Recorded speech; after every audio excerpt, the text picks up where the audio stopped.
un sistema en el cual el riego es automático, se programa solo, mide automáticamente la temperatura, mide automáticamente la humedad y nos dice un montón de cosas. Pones cámaras, pones dispositivos que podés controlar y que te informan toda esa información. ¿Cómo haces para después controlarlo? Bueno, todas esas cosas se conectan a internet y se hablan entre sí con servidores, y los protocolos que se usan son muy parecidos, pero son levemente distintos. HTTP en particular se ha usado para hacer lo que son todas las páginas web, para hacer aplicaciones. Con el correr de los tiempos, a medida que las páginas web, como les contaba, dejaron de ser páginas, ya el nombre página es una nomenclatura antigua, ya son aplicaciones, ¿no? Ahora se dice aplicación web, es un programa, que tiene mucha lógica, y como se trata siempre en el diseño de sistemas de separar las responsabilidades de cada parte, por eso permite que cada una crezca y se pueda desarrollar de manera independiente. Una parte es la interfaz, lo que conocemos como lo más tangible, lo que puedes ver en el navegador o en tu celular, la parte con la cual interactúa el usuario. Y otra parte, ponerle, es la lógica de negocios. Entonces vos podés tener, si vos vas a cualquier servicio hoy por hoy, una página de login, ¿no? Pero después todo el concepto de usuario no está ahí metido adentro, sino que capaz que hay un servidor atrás y el servidor va a tener su concepto de usuario, su concepto de cómo identificar ese usuario, ya sea con una contraseña o con una clave o con la información de la huella digital. Y después también asociado a qué permisos tiene ese usuario dentro de ese sistema. Entonces ven como la lógica de negocios es una cosa, y la lógica de mostrar todo eso y tomar el input del usuario y presentar la información es otra. Entonces ahí es como más o menos naturalmente se dividen las responsabilidades entre front y back, aunque muchas veces la lógica de negocios termina estando en la front también. Un ejemplo típico es, supongamos que quieren hacer una validación por contraseña y tienen una página que les permite al usuario cambiar la contraseña. Entonces va ahí y dice, bueno, ingresa su contraseña nueva, pero hay reglas acerca de las contraseñas que se pueden admitir. Entonces, por ejemplo, la típica del banco, no puedes tener más de 10 caracteres. Y además tenés que tener números y mayúsculas. No, todas esas reglas medias que ya hoy por hoy no tienen tanto sentido, pero bueno, en una época eran buena práctica de seguridad. Entonces, no tiene sentido, si el usuario está ahí escribiendo, que ingrese su contraseña nueva. Viste que en el caso de mi madre va a ser algo así como la fecha de mi cumpleaños junto a la fecha de cumpleaños de mi hermana, y los dos nombres, pero al revés. Que lo mande al servidor, que el servidor se fija si está bien y le dice, señora, no tiene mayúsculas. O Iñaki, la ñ, no sé qué es eso, no puede ir en la contraseña. Esa es otra vez, me pasa un montón. Yo soy Iaki para el banco. Y eso que tengo un buen banco. Y numeral, pero mayúscula. ¿Cuál? Entonces, no tiene sentido que lo mandemos al servidor. Si está ahí el usuario, si está en su celular, está en su navegador, está mucho más cerca, entonces esa validación muchas veces se hace del lado del cliente, y eso es una responsabilidad típica que se delega. Entonces, front hace validación, otras cosas se comparten y otras cosas se hacen totalmente del lado del servidor. Entonces, nosotros en la clase pasada vimos más o menos cómo es que se comunican, cómo es que el protocolo HTTP tiene los verbos, tiene el concepto de un URL. El URL es el localizador del recurso, ¿no? Entonces, siempre en HTTP se habla de un recurso. Cada cosa que hay en el sistema va a ser un recurso, ya sea una página, ya sea una imagen, o puede ser algo lógico como un usuario. O, por ejemplo, si estamos en Reddit, un post podría ser un recurso. Entonces, o un mensaje en un sistema de chat. Entonces, los servidores, el protocolo va a permitir ser muy flexible, porque nosotros podemos usar el concepto de método, el concepto del recurso y cómo localizar el recurso, todo cómo se construyen los URLs para identificar distintos recursos. Vamos a ir viendo cómo es que se empieza a hablar HTTP en el diseño de un sistema. También vimos que el protocolo HTTP es un protocolo que es fundamental, al menos en las versiones que nosotros vimos, es un protocolo basado en una dinámica de request, ¿no? Una solicitud del cliente al servidor, y el servidor, que por eso se llama servidor, le sirve esa solicitud y le da una respuesta, el response. Entonces,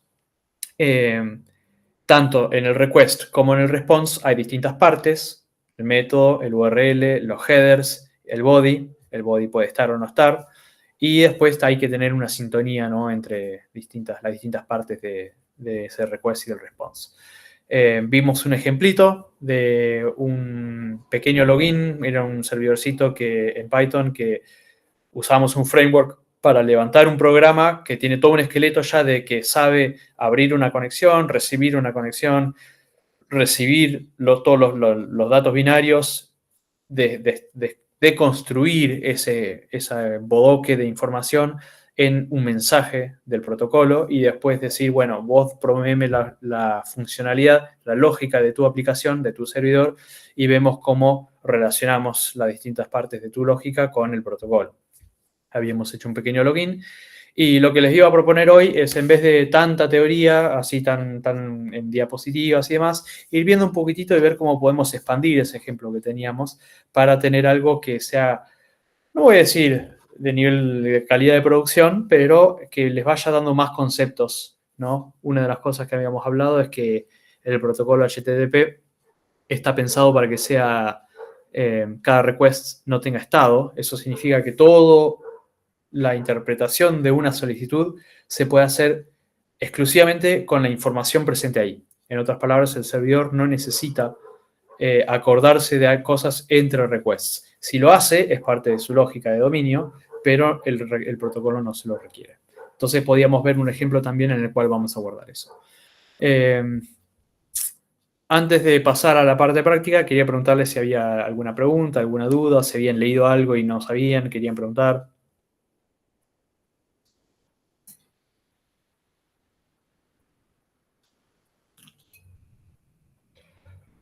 Sí, hoy todavía vamos a expandir un poco lo que es el ejemplito de backend, pura y exclusivamente sin demasiado estado. Entiendo que algunos alumnos y alumnas que están como un poco más avanzadas ya conocen los conceptos, han probado cosas, pero entiendo que después van a mostrar cómo es que se levanta una base de datos, cómo se usa otra librería para conectar el servidor con la base de datos, y después cómo relacionar todas las partes, ¿no? El frontend con el API del backend con este modelo en la base de datos, y cómo iría un flujo de información y de vuelta.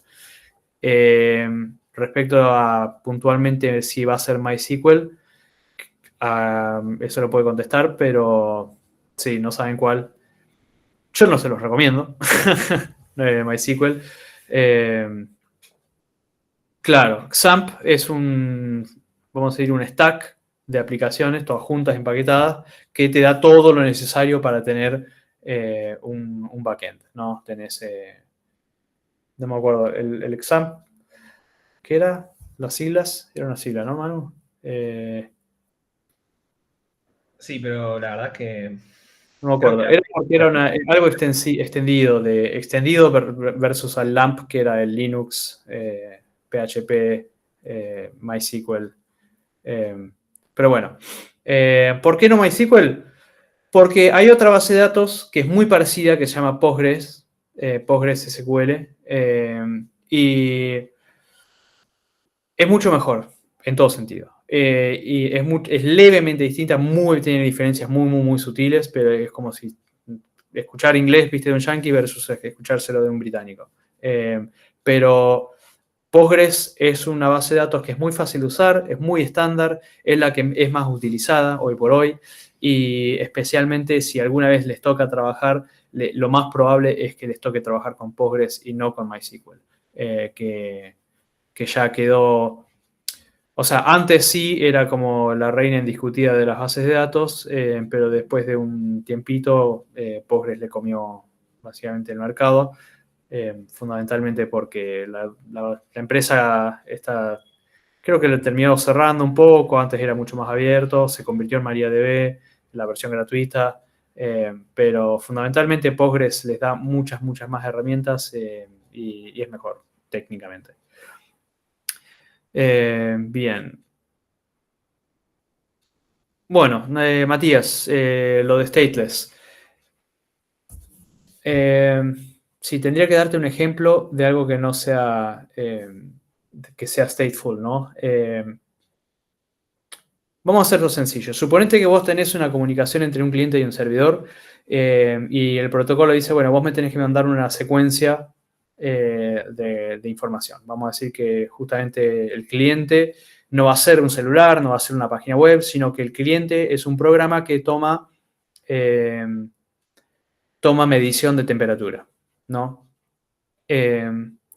Y toma la temperatura, pero vamos a decir, por cuestiones así de técnicas de cómo funciona, no te manda la temperatura misma el dispositivo, sino que usa un protocolo que te manda cuánto aumentó o cuánto bajó la temperatura versus la última medición que se hizo. Entonces, el protocolo consiste de mensajes. Hay dos tipos de mensajes, uno en que informa un incremento o decremento de temperatura y un acuso de recibo de que ese incremento se recibió o no se recibió y se solicita mandarlo de vuelta. Entonces, el protocolo es muy sencillo. El termómetro inteligente manda la diferencia de temperatura y el servidor le dice OK. Y eso lo repiten cada una cantidad configurable de segundos. Fíjate que ahora los mensajes que recibe el servidor en aislación no significa nada. Si el termómetro me dice +7, bien, pero yo eso no lo puedo interpretar si yo no sabía cuál era la temperatura anterior, ¿no? Entonces el termómetro ponele que se prende y dice, bueno, me prendo y cuando me prendo mando un primer mensaje que dice cuánto temperatura tengo, pero después una vez que estoy prendido voy mandando el incremento o decremento. Entonces el servidor tiene, bueno, un mensaje que le dice arranco acá en 20 grados y después el siguiente dice +7 o +1, +2, +3, -2 y así sucesivamente. Ese protocolo, cada mensaje lo interpretas en relación al anterior. Entonces tiene información, pero el servidor se tiene que ir acordando, sí o sí, de qué es lo anterior. Eso sería un ejemplo de un protocolo stateful.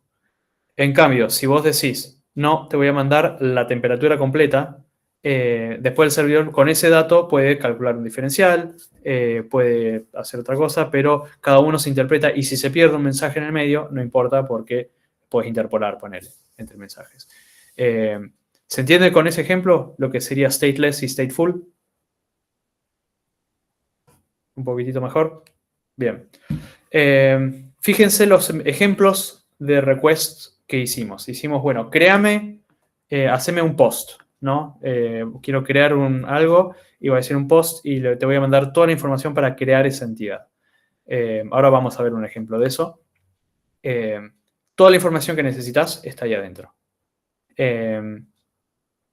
Después el siguiente es borrar esa entidad. La entidad tiene un identificador, entonces vos creás la entidad, el servidor te la crea en la base de datos, se lo guarda, te dice, ahora esta entidad se puede llamar con este nombre, con este URL, y después vos decís, bueno, delete de esta entidad. Genial. Vos decís, bueno, pero para que el delete tenga sentido, antes tiene que haber sido creado. Pero eso no es lo mismo que decir, necesito que esté la información adentro del request de la creación para saber a cuál entidad me estoy refiriendo. Voy a dejar de hablar y voy a pasar a compartir pantalla a ver si podemos ponerle un poco de onda, ¿no? a todas estas palabras. Un poco de significado.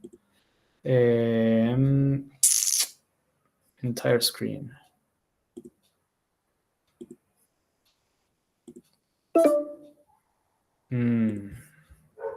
Cierto.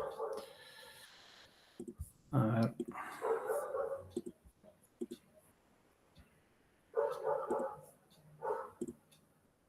Ahí va. Ahí estaría compartiendo. Bien. Vamos a volver a acá nuestro pequeño ejemplito de login que teníamos. Le vamos a cambiar el nombre, pero tiene más cosas acá, pero vamos a recordar, ¿no? Teníamos, si no me equivoco,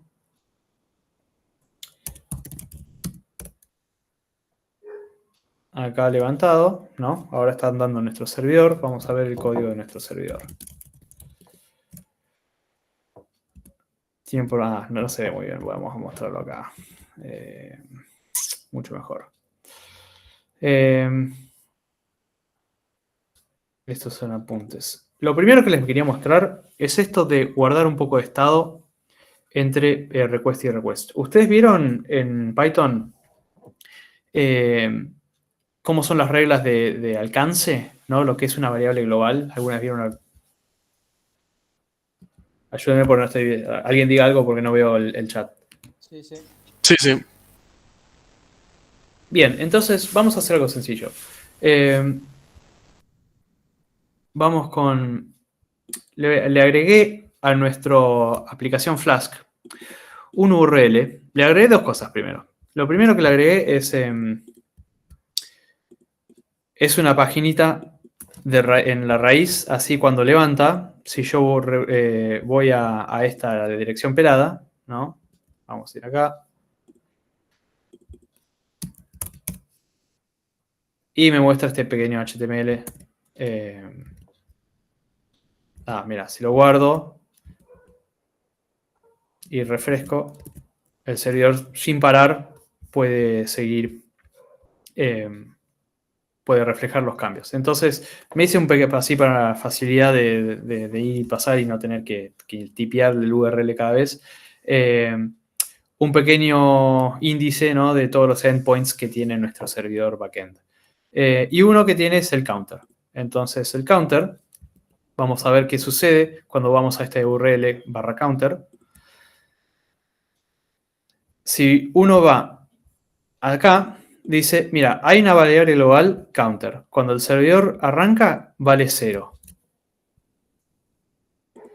Y si uno hace un get a /counter, vamos a incrementar esa variable y vamos a devolver un string que dice OK y el valor de ese contador. Entonces, cada vez que se hace get, se va a incrementar 1. Si yo voy acá y hago refresco, fíjense que ahora dice OK 2. Se llega a ver eso, ¿no? OK 2, OK 3, acá puedo ver los requests que estoy haciendo. El que me devuelve 200 es el get a /counter. Podemos ver acá los headers que está mandando el cliente de nuestra página web al servidor y lo que está respondiendo. Cada vez que yo lo incremento, ¿dónde está ese valor? Básicamente, ¿dónde está guardado este 5 al que se le puede llegar a sumar algo?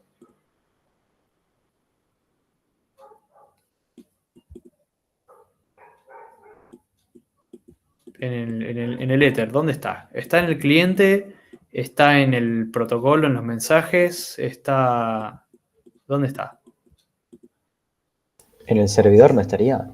Está en la memoria del servidor. Es una variable del proceso de Python que está corriendo, que sabe hablar HTTP y cuando le llega un request, se fija en esa locación de memoria, saca el valor y la manipula. Vamos a hacer otra cosa. Miren que yo voy a abrir otra tab y a mano voy a escribir HTTPS 127 counter. Y este también. Ahora, y a ver si yo vuelvo a este es 7, y si yo abro este otro, 8, y si yo abro un nuevo tab, de vuelta 9, porque es lo mismo. No es esta página la que lo está guardando, es el servidor, está al lado del servidor. Y cada vez que yo recibo un get, si yo lo veo acá en la terminal, que me imprime cada vez que recibo un request, me dice get /counter y me dice el código de retorno. De hecho, yo podría hacer acá a mano, no con el browser, sino con nuestra herramienta de terminal para generar requests. Y me dice 10. Y fíjate que acá aumentó 1. ¿No? 12, 13. Escuché un chat. Disculpe, profe. ¿Usted cada vez que refresca la página, eh, o sea, en cada vez que aprieta refrescar, eso se envía como un get o usted tipo lo E- tipió como para... Exactamente. Cada vez que, o sea, porque los navegadores funcionan así. Cuando vos abrís una página, lo que se hace es una solicitud HTTP a esa dirección, con lo que nosotros llamamos la dirección web de algo, tipo google.com o qué sé yo, afip.gov. Eh, esa dirección no es más que el identificador de esa cosa en la nube, por decirlo así. Y cuando vos vas a buscar esa página, le decís, dámela get. El servidor lo interpreta y dice, para esta página yo tengo que devolver este HTML o este JavaScript o este JSON o según la lógica de su aplicación. Pero sí, cada vez que el browser va a ir a buscar, en realidad está descargando un archivo y mostrándotelo en el browser. Y lo está descargando con un get. Y si nuestra página tiene eh, otra cosa que necesite pedírselo al servidor, ¿ese contador también aumenta? A ver, definí otra cosa. Eh, no sé, que me traiga información de cualquier otra variable, algo así. Claro, o sea, mejor dicho, dicho de otra manera, si vos Sí. vas a esta dirección, ¿no? En particular, vamos a descomponer un poco este URL. El 127.0.0.1 es la dirección como el número de calle, por decirlo así. Es que si yo vivo en Corrientes al 5223, ese numerito sería la dirección. El 8000 sería como el departamento, por decirlo así, dentro de ese edificio. Es la puerta de acceso a esa dirección. Y después, perdón que voy a tomar un mate, porque se me trabó el gnocchi.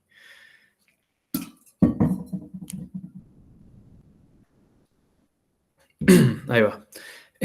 Lo que le sigue, después de la barra, es la parte que identifica el recurso.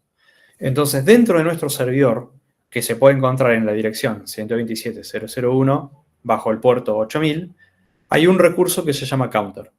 Y si yo voy a buscarlo, me devuelve OK ese número. No me va a devolver ninguna otra cosa. Si yo quisiera otra lógica, tendría que o cambiar la lógica de este recurso, de counter, o tener otra dirección, como por ejemplo la dirección de base, esta. Esta dirección me devuelve un recurso que sería una página HTML. Podemos examinarla acá haciendo inspect.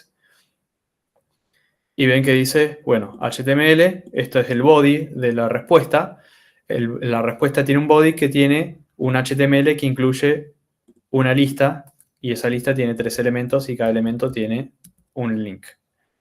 Entonces, si yo voy con ese link, yo la base de la internet fue documentos que tenían enlaces a otros documentos.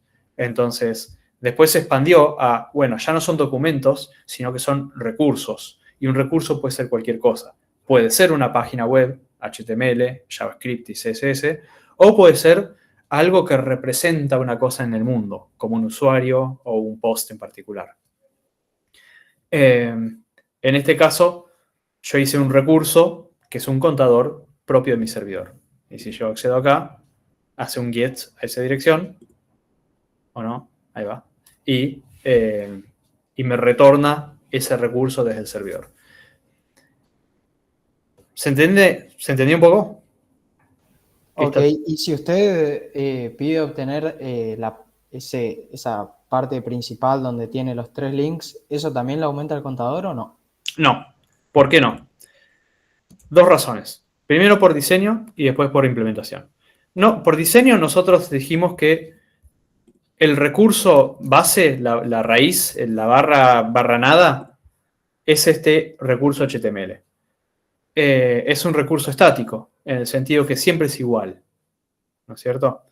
De hecho, si vamos al código,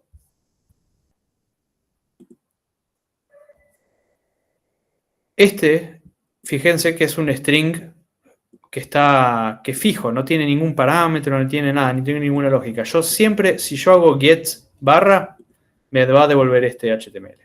Nunca va a cambiar. Lo mismo sucedía la clase pasada cuando hacíamos un get a la página de login. Vamos a probar a hacer eso. ¿No? Entonces, pero la diferencia era que lo que retornaba, en vez de tenerlo acá fijo, que es bastante incómodo mezclar el contenido de la página, la estructura que tiene con la lógica del servidor, lo habíamos puesto en un archivo aparte, login.html, que podemos ver acá, ¿no? Que dice, bueno, tiene HTML, tiene un body y tiene un form, donde me pide ingresar un nombre, y después manda y un botón que dice submit. Y el login dice, bueno, si es un get, yo tomo este template, que es una plantilla de un contenido, y se lo envío al cliente. Este render template lo que hace es eso. Toma esta plantilla, si hubiese que sustituir alguna variable lo hacía, y después se lo enviaba al cliente. Entonces eso es lo que sucede acá. La diferencia entre la raíz este índice inicial, esta página acá, y el counter es que las primeras dos no requieren de nada del servidor, salvo el contenido ese. En otras palabras, no hay variables, no hay estado, no tiene, no tiene que acordarse nada el servidor para devolver esta paginita o esta paginita. En cambio, para devolverme sí tiene que ir a su memoria y decir cuánto vale esto en este momento, le tengo que sumar 1 y le tengo que devolver eso al cliente. ¿Se entendió esa diferencia? Perfecto. Genial. Entonces, eso era fundamentalmente lo que yo quería ilustrarles. Esto es estático, siempre va a ser igual. Lo mismo que si yo voy a esta página, pero si yo hago esta página y ahora pongo y aquí, ¿no? Vamos a ver si se la banca, dale. Y hago submit. Entonces me dirige a otra página que dice Welcome Iñaki. Entonces, ahora si yo pongo, no sé, Melissa, Welcome Melissa. Entonces, esta página sí es distinta de las demás. Tiene algo fundamentalmente distinto, que es que el contenido varía, y varía por input de usuario, y vimos cómo es que se transporta esos valores, esas variables de un lugar a otro. ¿No es cierto? En el caso del login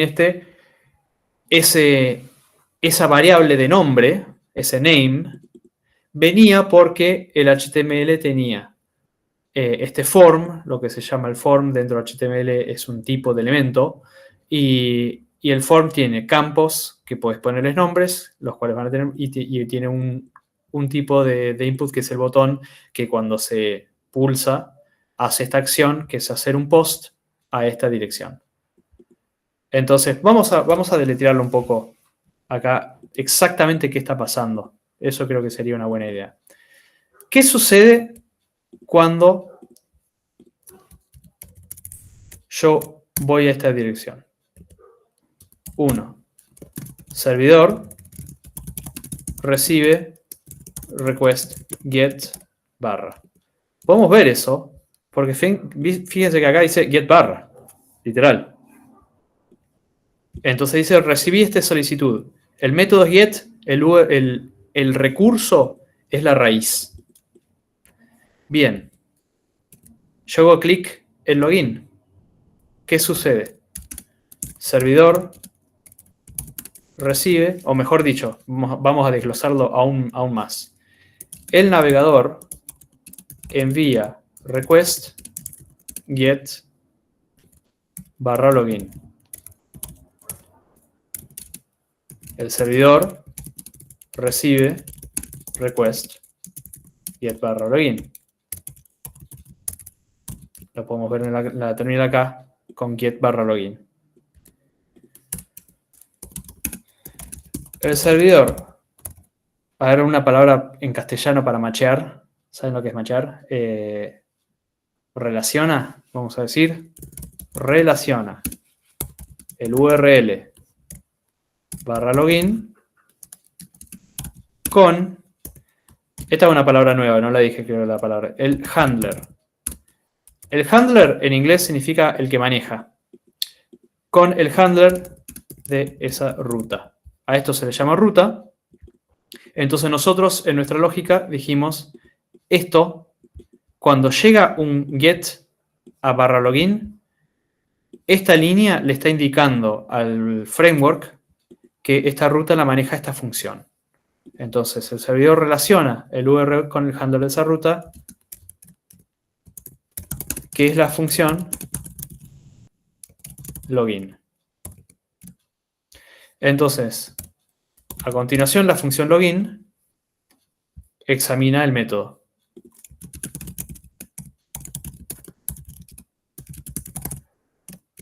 Como se dan cuenta, esto no se me ocurrió meterlo en las diapositivas, pero creo que para la siguiente iteración sería útil. Y renderiza el template login HTML.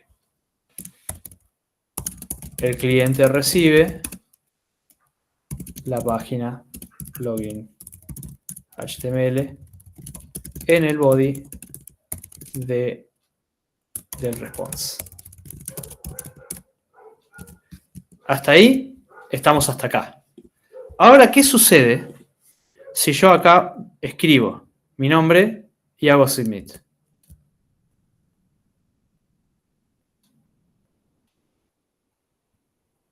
Le está enviando un post. Exactamente. Entonces, el usuario ingresa su nombre, pulsa sobre el botón, submit, y el navegador envía un request post ¿a dónde lo manda? A /login.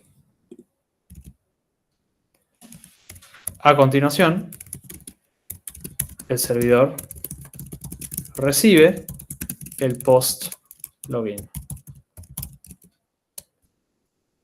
Post login. Y ahora esto es lo interesante. Fíjense esto. Dice post, cada línea de estas, del lado izquierdo, es lo que llamamos un log. Es un registro de lo que sucede.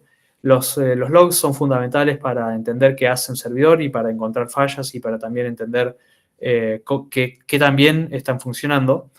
Y nos van indicando, ¿viste?, qué hace. Entonces, cada log nos dice, este es un formato estándar de log, nos dice a qué host, ¿no? En este caso, a qué máquina, a qué dirección le llegó. Estos son los campos que no están siendo poblados y por ende están vacíos. Pone una fecha y después dice, bueno, el método, el URL, la versión del protocolo y el código de respuesta.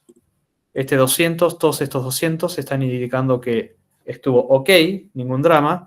Pero fíjense que este verdecito, este post login, está diciendo, mira, la respuesta a este request, el response, fue el código 302. ¿Se acuerdan que nosotros fuimos a buscar qué significaba eso?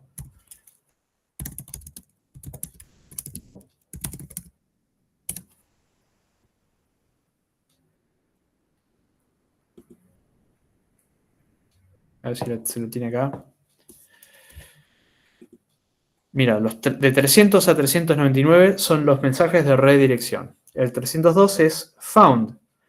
Y eso significa que el código implica que el URI, hay una diferencia muy, muy pequeña, pero un URI en este contexto es lo mismo que un URL, es la dirección web.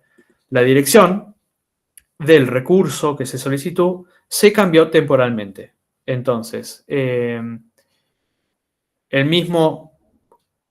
a futuro, el cliente no tiene que cambiar la dirección, va a ser la misma, pero por ahora tiene que redirigirse a esta otra dirección que le devuelve para ir a encontrar lo que quiere. Entonces esa es una forma que tiene el servidor de decir, bueno, mira, yo recibí tu post, ahora vos andá a esta página y cargala de vuelta. Y eso, y responde con 302 para redirigir el cliente, en este caso el navegador, al sitio correspondiente. Nosotros lo que le planteamos es que si vos vas a buscar la página login, te doy el template. Y si me haces un post, te redirijo a /success, que te da un string, ni siquiera da HTML, no le pusimos un template acá.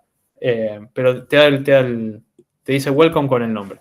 Pero la gracia era que entre este y este request se iba cargando el nombre, ¿no? Porque le decía, creame un URL /success con una variable que dice name user.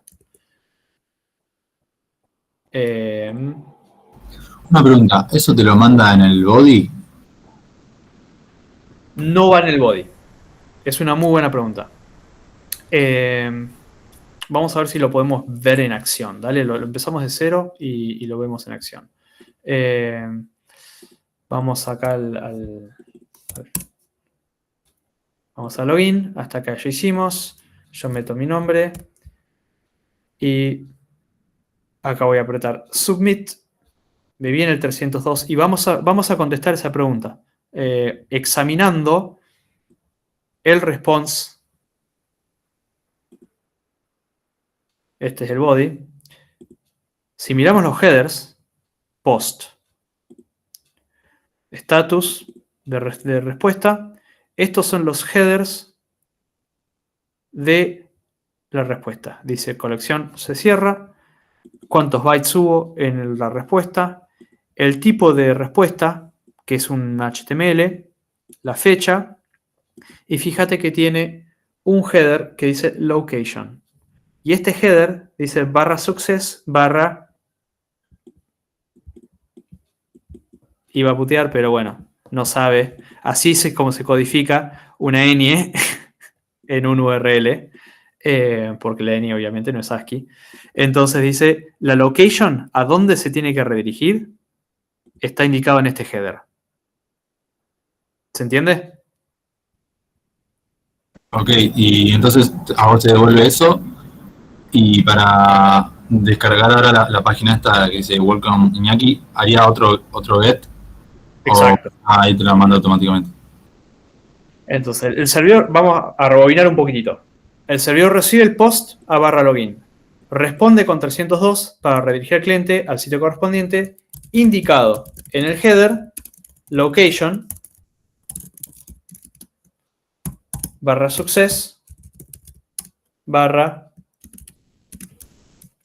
/input de usuario. A continuación, el navegador hace get al recurso indicado por el header location. En otras palabras, hace get success Iñaki. Y eso lo podemos ver acá. Por eso vemos un post a /login y a continuación inmediatamente vemos get success Iñaki. Vamos a hacerlo de vuelta con... ves acá hubo get login. Vamos a decir, no sé, bla bla. A ver si puedo... Ahí va.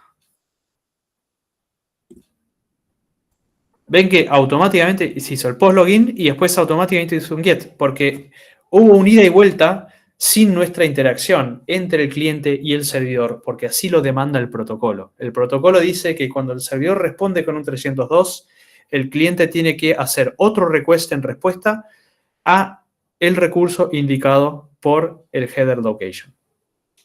Entonces, le vamos armando secuencias de mensajes que son válidas y codificamos esa lógica de secuencias válidas en el código del servidor. y en el código del cliente.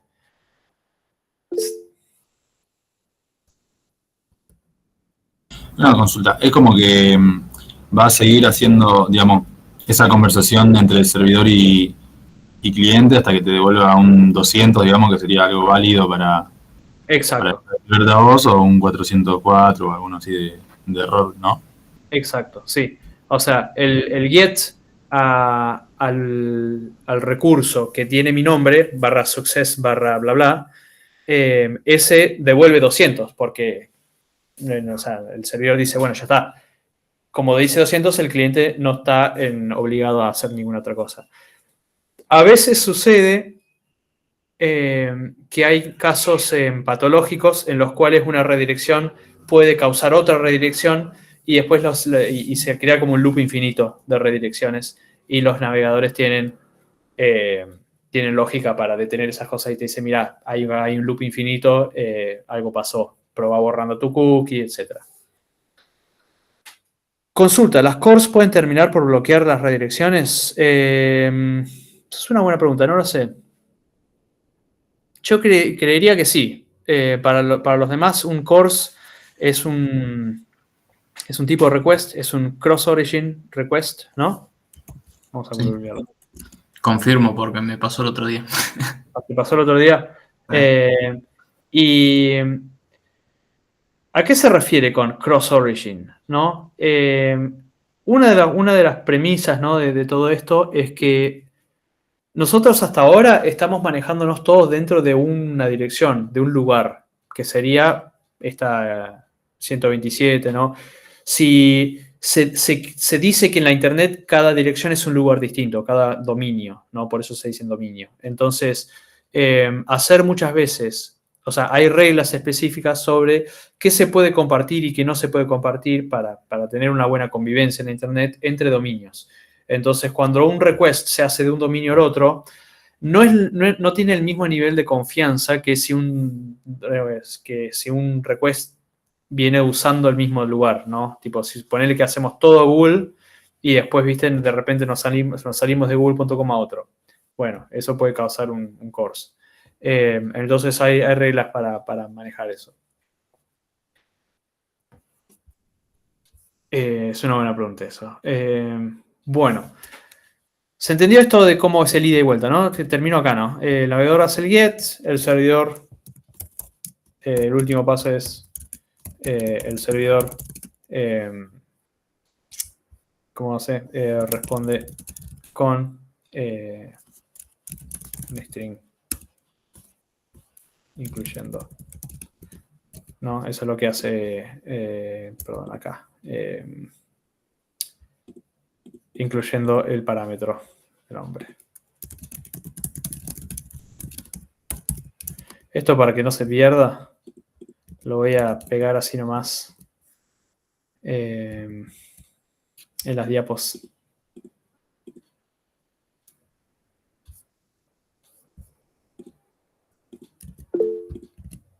Ahí va. Después lo prolijamos un poco. Mostrar la parte del código del success. Sí, el success es excesivamente simple porque fíjense que acá lo que está sucediendo, vamos a explicar un poquito cómo es la magia de pasar el parámetro, ¿no es cierto? Primero,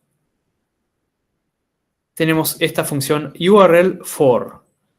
Fíjense que le estamos pasando. A ver, de hecho vamos a ir a documentación, eso sería lo más correcto. ¿Dónde está la referencia? ¿Lo tenés ahí a mano, Manu? API reference, acá está. API. URL for, ahí va. Esta función, URL for, toma un endpoint,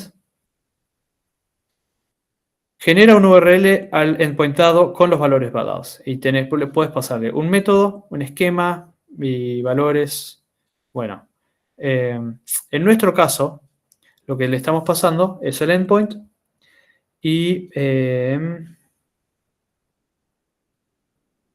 valores, any. Valores que se usan para las partes variables del URL.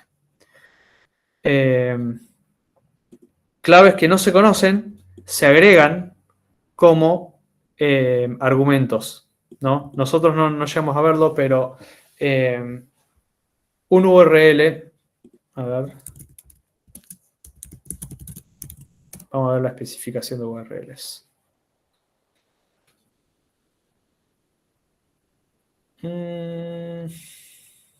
Este, ¿no? Así no tenemos que ver. A ver, ¿dónde está? Specific schemes, HTTP. Bueno, esto es una cosa. Vamos a explicar primero. El concepto de URL, de dirección, no es específico de HTTP. Se pueden usar URLs y las reglas que se usan para construir e interpretar las distintas partes de una URL valen para todos los protocolos que los usan. En particular, nosotros vamos a ver en HTTP. A ver, ¿no tiene un índice esto?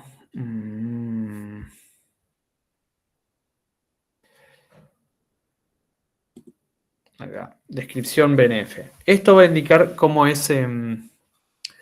no, pero es una momia explicar esto. Ahí va. Una dirección HTTP consiste de el indicador del protocolo, 2 puntos // el host, si es necesario el puerto, y un path. Y después, a continuación del path, un signo de pregunta, y estos corchetes están indicando que esta parte y esta parte son opcionales. Pero después de un signo de pregunta puede ir lo que se llama un search. Entonces, vamos a ir a ver lo que es un path primero. El path puede tener, bueno, todo esto es para decir que es lo que nosotros conocemos como path, que es barra una sección, barra una sección, barra una sección, hasta que te encontrás con el archivo. Y el search, barra search, a ver dónde está. Ahí, aquí mandé una imagen que capaz te es más... Sí, ¿no? A ver si tenemos alguna... Antes que... Esto es lo que queremos ver. Ahí vi un grandecito. Mira, acá están en colores muy lindo cada parte, ¿no? Esta parte que nosotros en nuestro caso, como no estamos usando el dominio, usamos una dirección directamente, no la vemos, pero cuando usan Google.com o lucasmusari.com, esta parte tiene el dominio, el subdominio. La primera parte indica el protocolo, como habíamos visto, y después todo esto, la parte azul clarita, es el path. Entonces, el path consiste de subdirectorios, tal cual como si fuesen carpetas. De hecho, muchos servidores antes relacionaban directamente cada archivo con un directorio, ¿no? Y después había esta parte que son los parámetros o los query strings, que están indicados separados de lo anterior por un signo de pregunta, y después la secuencia que le sigue es una clave igual el valor de esa clave, y todas las claves y valores están separadas entre sí. Justo este ejemplo no lo tiene, pero se separan con un carácter de ampersand. Lo conocen, el que significa tipo K igual B, y después ampersand K2 igual B2. Ahí. Todo esto para decir, siento que quizás nos perdimos un poquitito porque estamos hablando de esto. Habían preguntado si el código del que maneja el success. Entonces, este está construyendo esa dirección y le dice, mira, el recurso es success y después hay un parámetro que se llama user, quiero que le metas eso, y esta variable termina encajando acá y acá, ¿no? Por eso tiene que estar indicado con este nombre, con esta variable name. Y después este name, el valor de este parámetro termina acá adentro y lo puede sacar la función para poder generar ese string al final. No sé si esa secuencia de decir se entiende, que es... Disculpe, que esté entre menor y mayor, ¿eso indica que es una variable? Exactamente, muy, muy avispado, sí. Eso era lo que me estaban faltando las palabras para explicar. El hecho de que está entre corchetes, entre signos mayor y menor, le indica al Web Framework que esto no es literal. Hay una variable acá y esa variable tiene un nombre y el nombre que tiene es name. Y entonces cuando yo llamo a esta función, arma el URL y cuando recibe el request sabe sacarlo. Y como lo extrae, porque sabe que no es parte no es fijo, se lo pasa a con este parámetro.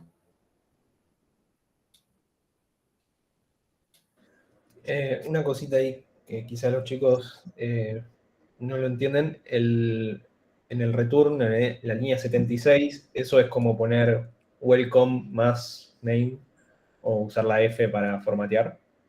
Sí, quedó medio raro, ¿no? Es exactamente lo mismo que si hubiésemos hecho... Sí, que creo que ahora ya se da directamente con algo así. Ahí. Por si alguno no lo estaba entendiendo, es eso mismo. Y otra cosa, por las dudas, cuando pone URL for success, si no me equivoco, está buscando el nombre de la función, ¿no? Success.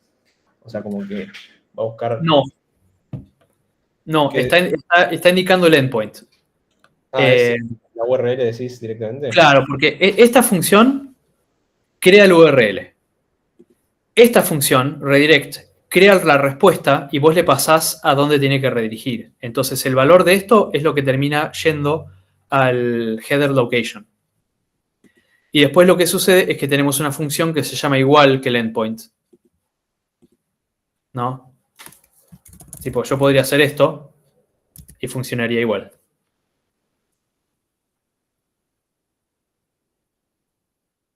Profe, pregunta, las etiquetas ese de @app.root y todo eso, ¿es del framework o es de Python? Sí, es exactamente. Es parte del framework Flask que estamos usando, que es una forma muy, muy escueta, muy resumida de decir, mira, esta función la tenés que usar para tal cosa. Es un montón. Si tuviésemos que programarlo a mano, sería mucho, mucho código repetido. En cambio acá, viste, le chantás el @app.root y hay muchos decoradores provistos por Flask. Si buscan en la documentación, hay muchas cosas que... A ver si... Es como una librería entonces. Exactamente, sí. Es una librería. Disculpe, ¿puede repetir qué significaba la arroba? La arroba en particular, a solas, es un decorador de Python. Vamos a buscarlo acá. Python Decorators. Un decorador. Esta página no me gusta porque estaba paga. Siempre me aparece al principio. Un decorador es una forma de anotar una función. A ver, qué ejemplo choto que tiene. Mano, ¿vos te acordás de algún otro ejemplo bueno de un decorador? No, la verdad que no, pero es básicamente algo así como algo para que hace algo antes de llamar a la función, si quieren. Como que modifica el llamado a la función. Tal cual. Sí, es una forma de hablar acerca del código en vez del código mismo. Le dice, la siguiente función o clase tiene que hacer esto. Y después, ¿qué es esto? Bueno, cada framework o cada librería viene con decoradores propios y vienen algunos incorporados. Vamos a hacer un ejemplo muy bueno de un decorador. Supóngase que ustedes quieren saber cuánto tarda una función en ejecutarse, ¿no es cierto? Entonces, una forma muy común de hacer eso es mirar la hora, ¿no? Al milisegundo, ejecutar la función y después mirar la hora de vuelta y hacer la diferencia, ¿no? Pero si vos tuvieses que programar, hacer eso, tomar las dos mediciones y hacer la resta, para cada función se vuelve como tedioso.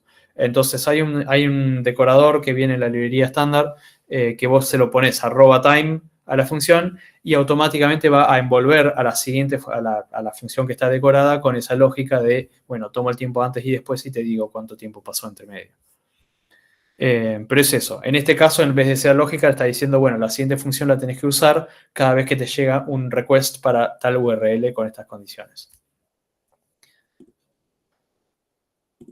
Sí, igual no se preocupen tanto por cómo funciona un decorador o eso. O sea, lo importante es que sepan que si ustedes le meten, digamos, no nos vamos a meter tan a fondo en esta materia, porque es bastante introductoria. O sea, sepan que con esa etiquetita que le ponen al principio de la función, como que le están diciendo, bueno, esta función es la que se va a usar cuando vayamos a tal ruta. Tal cual. Me pueden meter como esas condiciones de acepta estos métodos y demás condiciones que lo pueden ver en la documentación.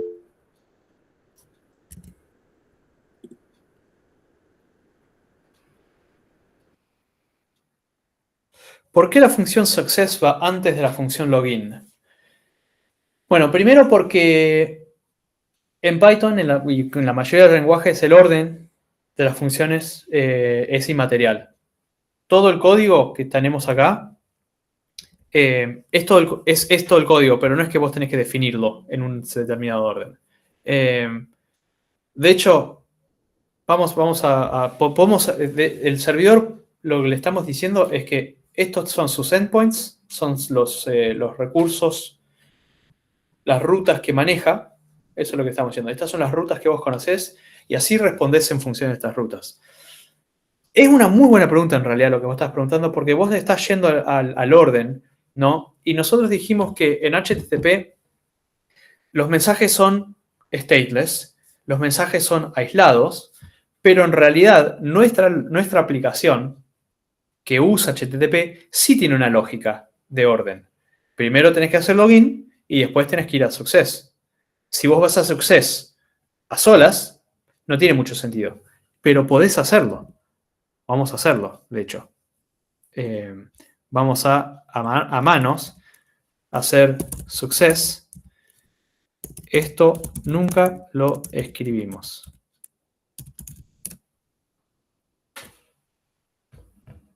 Y nos devuelve este contenido. ¿Por qué? Porque la función que maneja la ruta success, lo único que hace es obtener el parámetro, ¿no?, de lo que le sigue en el path y tomar eso como una variable name y lo incluye en la respuesta. Es como un echo. Yo le mando esto, echo, y me devuelve echo. ¿Se entiende? Entonces, para el servidor, para la lógica que nosotros hicimos, él no entiende que primero haces login y después te va al success. Eso solo sabe que tiene que redirigirte al success. Pero si vos quisieras, podés ir primero y si es un error para tu servidor, tenés que hacer algo al respecto o tomar en cuenta, ¿viste? Hacer chequeos para asegurarte que hubo una secuencia. Justamente el desarrollo del API, ¿no?, de la cantidad de estas rutas y cómo se interactúan entre sí, muchas veces definen como un protocolo de aplicación arriba del HTTP. En el fondo nosotros usamos HTTP solamente para mandar los requests y las respuestas, pero después esperamos que haya una forma correcta de mandar primero un mensaje y después otro y de actuar correctamente en respuesta a esas respuestas. Profe, una pregunta. Entonces, mirando ahí el código que estabas mostrando, en la parte de... No sé si me lo podrás mostrar un segundito, así te digo mejor. En la Perdón. parte de... En el código. Ahí, en la parte de URL for. Entonces el redirect recibiría el link que devuelve ese URL for. Exacto, sí. Y en sí lo que hace no es buscar una función que se llama success, sino que como que va a la rama, digamos, al ubicar, no sé cómo llamarlo. Sí, mira, de hecho podemos probar a hacer algo. Vamos acá, vamos a imprimir exactamente qué es lo que nos devuelve.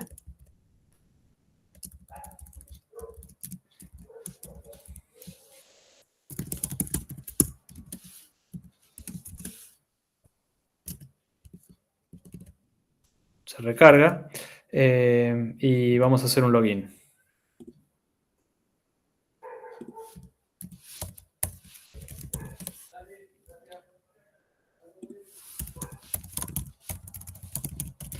Sí, es un login pésimo. Mira, explotó. A ver qué no le gustó.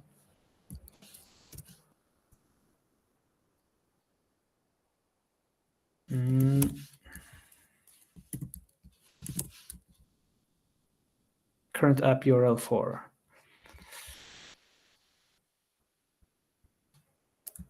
¿Qué es lo que no le gustó?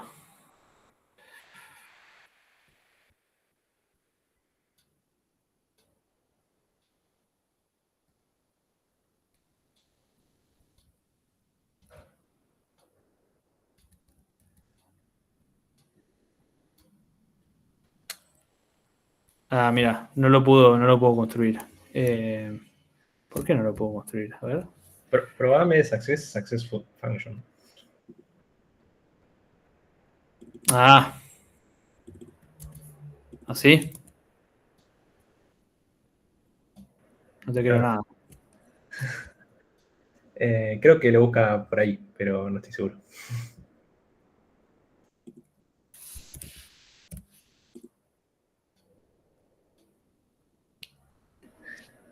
Pero ojo, anda a los prints, porque lo cambiaste solo en el print. A ver si te lo tomo. No.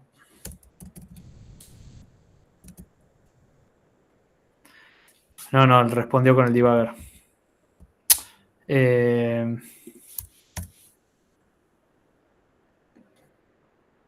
Name user.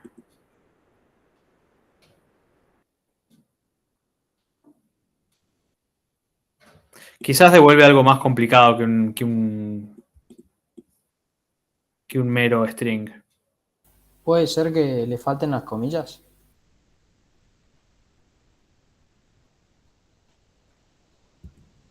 ¿Las comillas dónde? A URL for success name. No. Está tal cual acá. Esto es lo que... O sea, redirect en el más. No debería ser un string lo que le sumes. Capaz que lo hago 2 veces. Fíjate si no, de cambiarle el nombre de la función, volver a Saxis.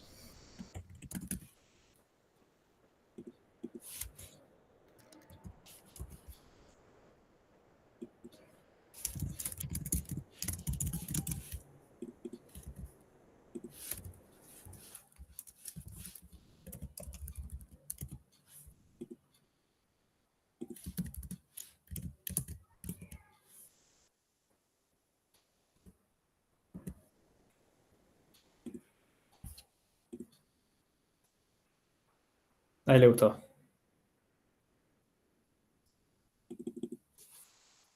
No le gustaba que lo estaba haciendo 2 veces. Dentro del contexto del mismo request.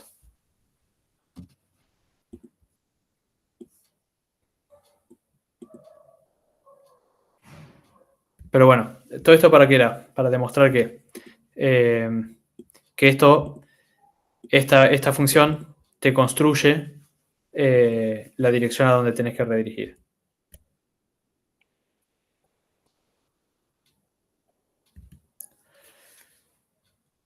¿Estamos con esto como para pasar al siguiente pedacito del ejemplo?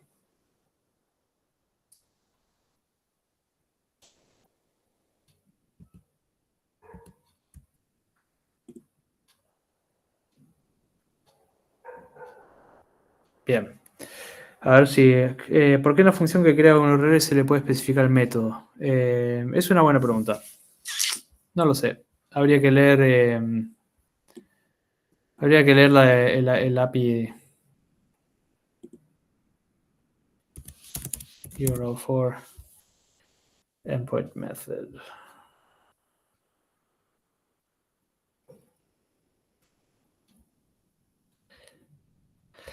Si está dado, genera el URL asociado con este método para este endpoint. Bueno, habría que probarlo y creo que se excede un poco esta clase, pero muchas veces nosotros cuando diseñamos un API, nosotros ahora, de hecho ahora vamos a ir y vamos a hacer como un pequeño blog, ponele, ¿no? Un post, hacemos posts. Entonces vamos a decir que nuestro servidor tiene tiene un endpoint posts y eso es una ruta, ¿no es cierto? Esa ruta especifica una entidad, ¿ok? Y para esta misma ruta vamos a tener distinta lógica según el método.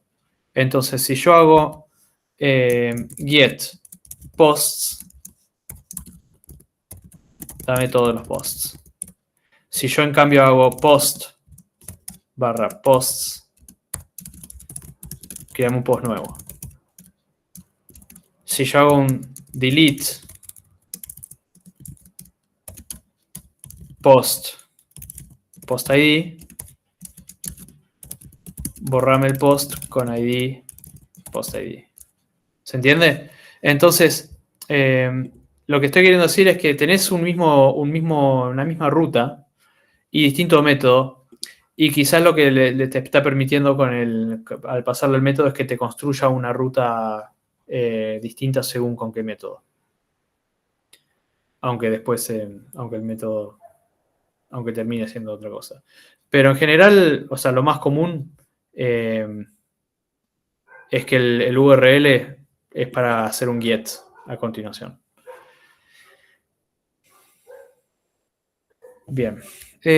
Vamos a ver esto de los posts. A ver qué sucede. ¿Qué es lo que les quiero mostrar? Vamos a ir a la raíz. Y vamos a los posts. Y acá lo que hice un endpoint que si vos le haces get, te devuelve este formulario. Y yo puedo hacer post 1. Acá tengo un título. Esto es para un título 1. Título 1. Y este es mi, primera chamba. Me aparece acá. Este es el título, este es el texto del post y este es un identificador. Y si yo pongo título 2, mi segunda chamba. No, y se va agregando. Acá voy a checar un poquitito. Y así sucesivamente, ¿no? Título 3, mi tercera. Bla. Y todo esto, bueno, vamos a ver. Yo lo que les quiero mostrar es, por ejemplo, si yo hago un get a barra posts, me va a devolver en el body, o sea, fíjense que estamos viendo el request en la terminal. La respuesta fue 200 OK. Y después el body era un HTML que tiene todo ese formulario para ingresar y después una lista UL, ¿no? Donde tiene título 1, título 2, título 3, todo concatenado. Y después el navegador, este pedacito de HTML, me lo renderiza como esto. Es bastante sencillo, ¿no? Pero lo interesante es, vamos a ver es cómo hice todo esto, cómo está guardado en memoria, cómo podemos hacer después para modificarlo. Pero es distinto que el contador, ¿no? Porque el contador medio como que nosotros pedíamos esta dirección, no le podemos pasar ningún parámetro, pero ahora le estamos pasando un título, una descripción, está creando un número nuevo, está como haciendo un poquitito más complicadas las cosas. Así que vamos a examinar un poco eso. Y, un segundito. Sí. ¿Se ve la diferencia entre esto que acaba de mostrar aquí y lo que hicieron en las otras con Manu de los estados de ánimo? O sea, ¿qué pasa si ahora aquí recarga la página o abre la misma página desde otra pestaña? ¿Y qué pasaba si ustedes lo hacían con la otra aplicación que había hecho Manu? Antes se te borraba todo, ¿no? ¿Por qué? Porque lo único que hacía era agregar sobre el mismo documento, agregar o borrar cosas. Acá no está en tu cliente, sino que está en el servidor, ¿sí? Está guardado en algún lado. En este caso lo tiene el servidor en su memoria, ¿sí? Pero mientras que el servidor no lo pierda, eso va a estar ahí. Yo puedo abrir otro. ¿Ves la diferencia? Es como más potente, ¿no? En cierto sentido. Acá lo abrí en Chrome, antes estábamos en Firefox y igual me mostró los 3 posts. Incluso si yo ahora pudiera acceder al servidor de aquí, desde mi casa, vería lo mismo, ¿no? Desde otra computadora. Exacto. Bien. Entonces yo para este pedacito del ejemplo vamos a hacer algunas cosas previas. Primero tengo un diccionario en una variable global que se llama posts. Esto va a ser de las veces de nuestra base de datos. Hasta por ahora el servidor guarda todo en su memoria. Por eso si yo paro el proceso y lo vuelvo a arrancar, van a desaparecer todos. Porque están solamente guardados en memoria por ahora. ¿No? Ni siquiera lo bajamos al archivo texto. Definimos una estructura de datos llamado post. Mira, este es otro decorador. Data class. Lo puedo usar porque lo importé acá arriba. Y el decorador data class, cuando yo creo una clase, lo que me hace es automáticamente me crea el constructor y un par de funciones más como para que sea más fácil usarlo. Me resume código, en otras palabras. Y lo que hice es que un post consiste de un campo que es un identificador, un título y un texto. El identificador es un entero y el título y el texto son strings. Y yo le definí este método que se llama _repr, que ustedes se lo pueden implementar a cualquier clase y lo que hace es cuando vos le pedís que querés imprimir a la clase, automáticamente busca su representación como string y esto tiene que devolver un string. Entonces, para eso, construyo un string con los contenidos de cada campo y como el campo identificador es un entero y no se puede imprimir un entero así nomás, primero lo convierto en string. Eso es este pedacito de código. La función del handler de la ruta de /posts declara la variable post como algo global para que el código acá en esta función pueda acceder al contenido de esta variable global. Y después lo que hace es se fija qué método es. Si el método del request es get, va a hacer todo esto. Si es un post, hace esto y así sucesivamente. Esto no es una forma típica, ¿no? Generalmente hay formas más lindas de ordenar el código para un servidor, pero como era un ejemplo chiquitito y no quería agregar archivos y complicarla mucho con el API de Flask, está toda la lógica acá adentro. ¿Qué sucede si yo hago get de posts? Como hice en la terminal recién con curl o con los dos navegadores. Si la solicitud es un get, voy a retornar un HTML que ya no es estático.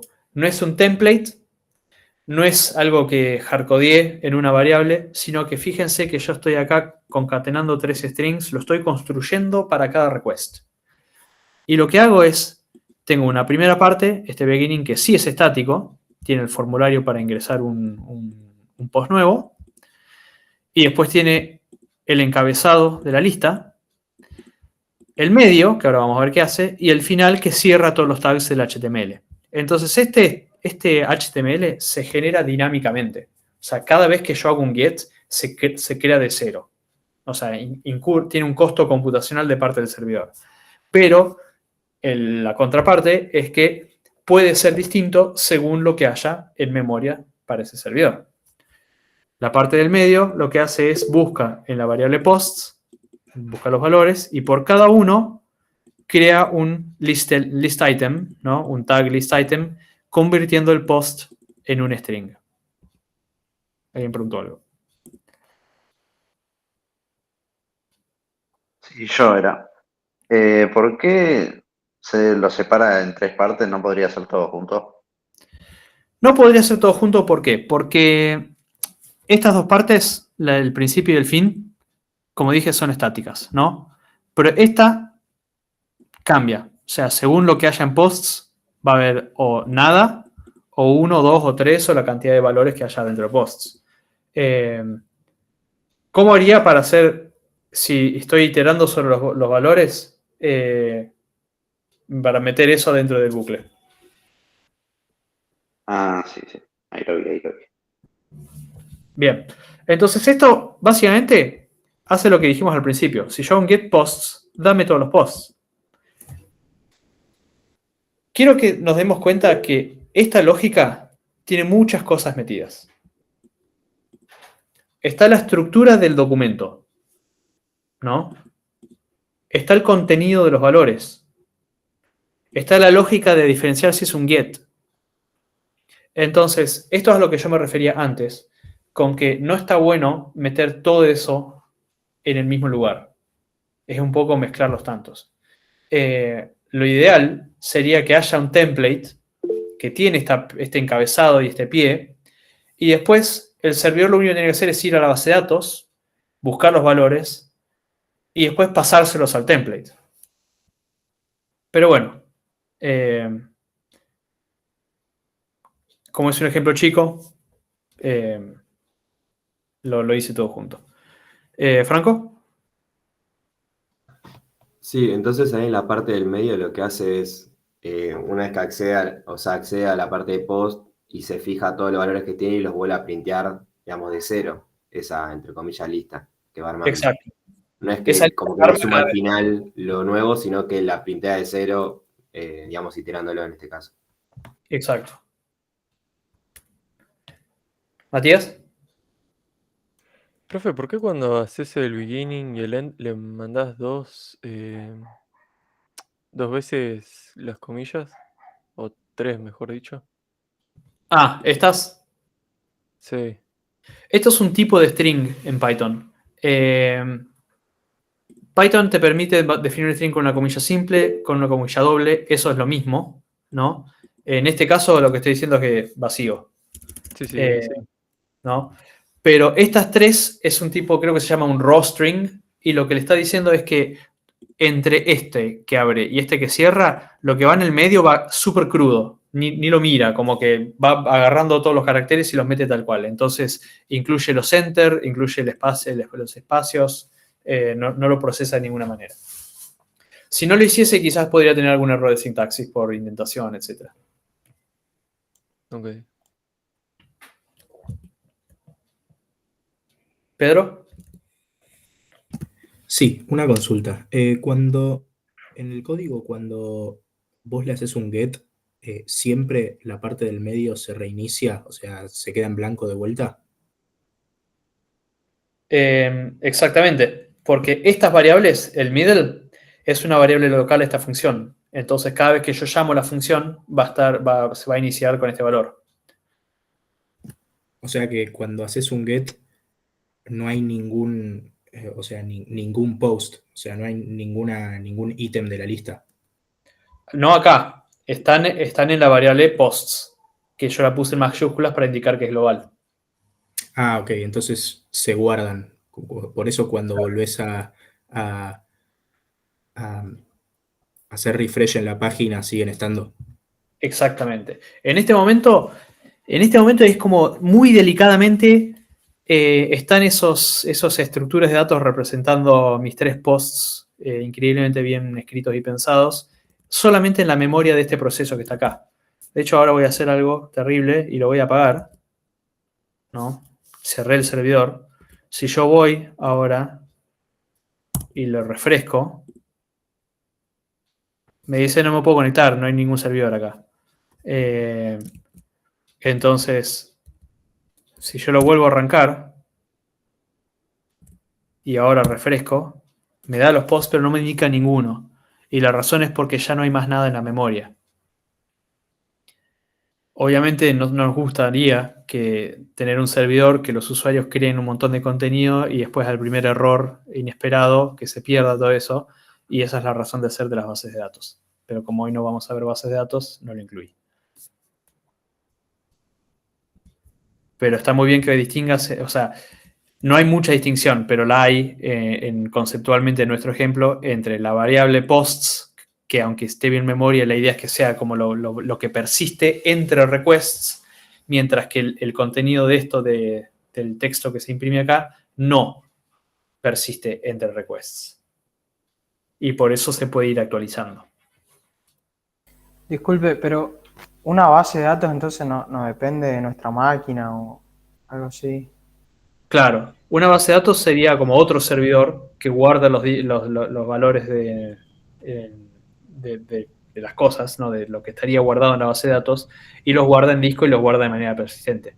Entonces vos accedes a la base de datos a través de la red y el servidor lo que hace es como de un intermedio, ¿no? Entonces la página web le pide al servidor, dame todos los posts. Yo quiero ver un listado para ver qué quiero leer. Y el servidor le va a la base de datos y le dice, che, ¿qué posts tenés? Y a la base de datos se los devuelve.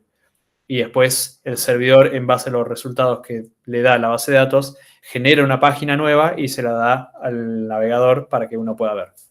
Pero cada uno hace como una parte distinta. En este ejemplo en particular no tenemos base de datos, no tenemos nada que escriba a disco, solamente está en memoria y por eso cuando lo apago y lo prendo desaparece todo. Vamos a volver a popular.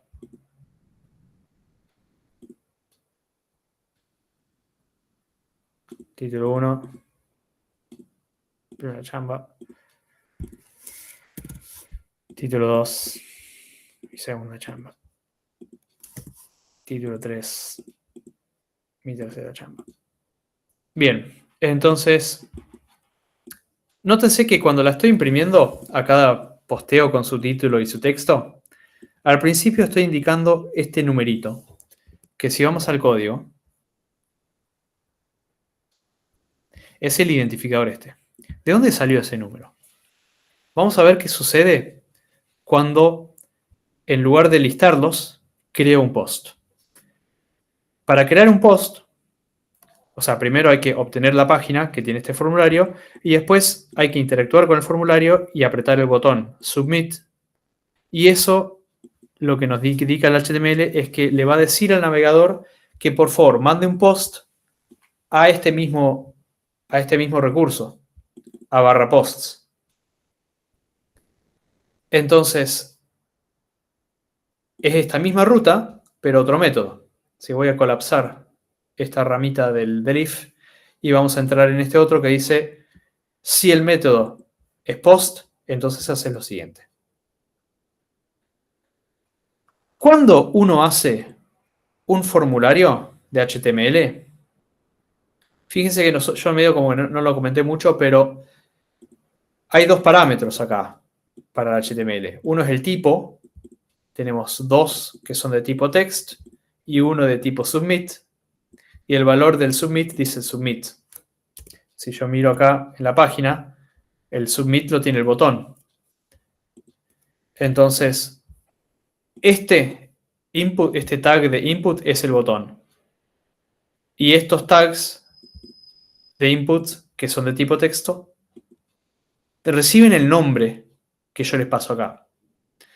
Y después se pasa, esto cuando se hace esta acción de post, se pasan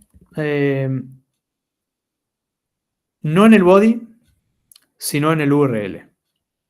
Vamos a ver.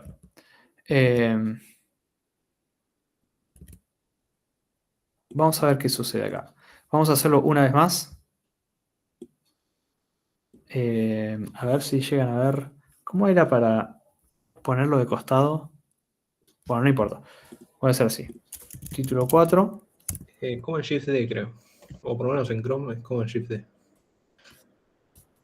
Tienen los tres puntitos al lado de la Vamos a ver. ¿Se llega a ver acá el inspector abajo? Sí. Bueno, le voy a hacer el submit. Aparece el post. El post me dice 302 porque me redirige a la página, ¿no? Esto es lo que dice el código. Perdón. Vamos acá. El post al final redirige. Igual que como decíamos con el login. Pero redirige al mismo URL en vez de redirigirnos a otro. Y acá no le estoy pasando nada a ninguna variable porque es sencillamente volver a cargar. Y cuando vuelve a cargar el navegador, ahí tiene el listado nuevo que incluye el post que recién se creó. Entonces, acá estamos viendo que tenemos 302. La location de la respuesta es /posts.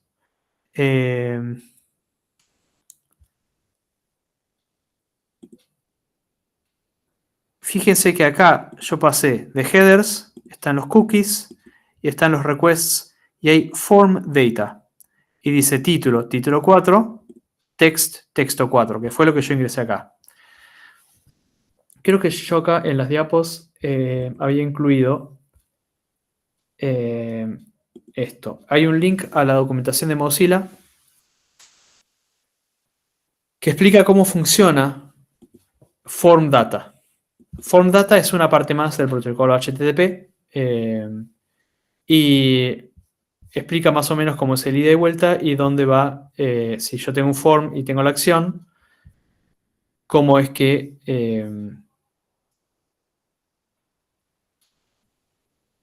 los parámetros, ¿no? Input, name, ID, ¿no? Se van pasando. Se terminan incluyendo en el URL de esta manera.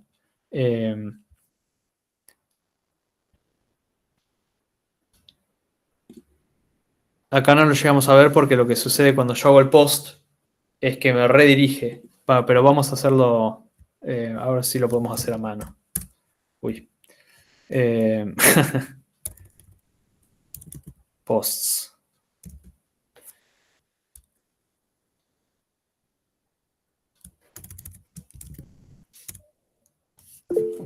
Post. ¿Cómo es? Title. Bla, bla.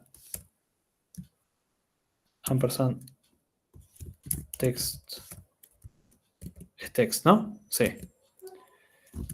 Más, bla, bla. Ah.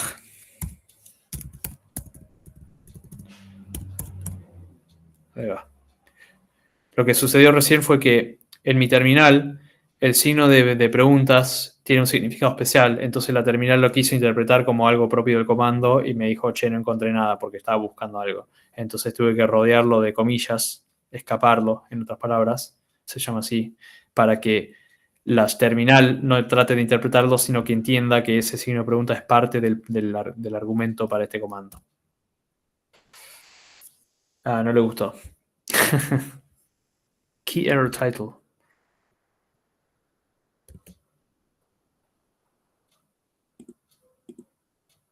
No, creo que no va a funcionar así, ¿no?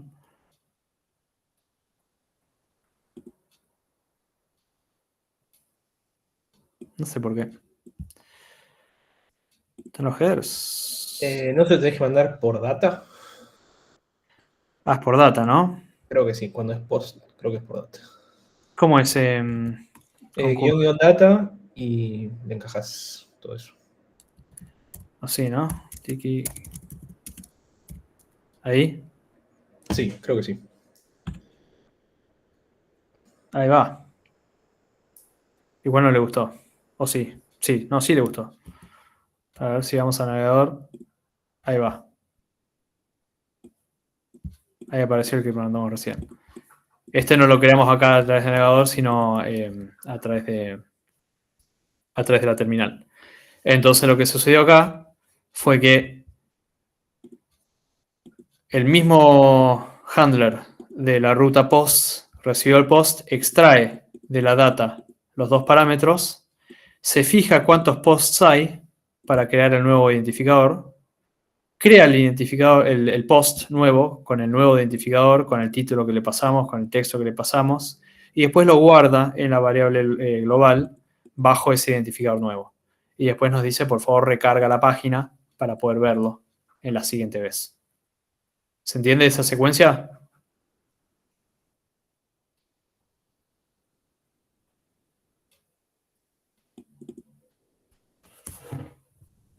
Acá estamos haciendo un montón de cosas juntas. El recargar la página sería un get.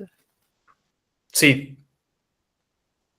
Cuando lo construimos acá, se ve que el método default es el get. Entonces dice, por favor, redirigime a posts con un get. Y ahí hay algo muy copado ahí, es que mucha gente lo que hace es, después del post, como que te engancha el contenido del get, pero no te redirige. Entonces, ¿qué pasa? Es la típica que mandan algo, apretan actualizar y les pregunta, ¿estás seguro que querés volver a enviar la información? Y capaz como que hacen la acción 2 veces. Eso es porque nunca los redirigieron. Están en la respuesta del post. Claro. Cuando ustedes actualizan, es como volver a enviar ese post. Acá con la redirección lo que hacen es evitar esa situación, ¿no? Exactamente.